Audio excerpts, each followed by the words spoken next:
Hello everybody, welcome to our channel. Today I'm gonna show you how to show touches on screen recording on a VIVO X300 Pro.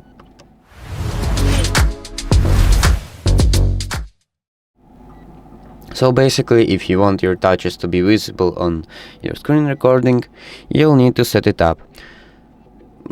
Well, it's very simple and easy, so just open Quick Settings panel by swiping down right here and find the record screen button. If you don't have it on this slide or on this slide, just click the pencil button right here and find it here on this list and hold and drag to add here.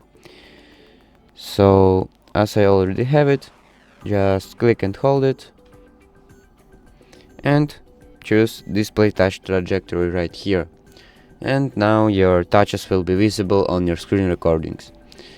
So basically that's it. Thank you for watching and subscribe for more.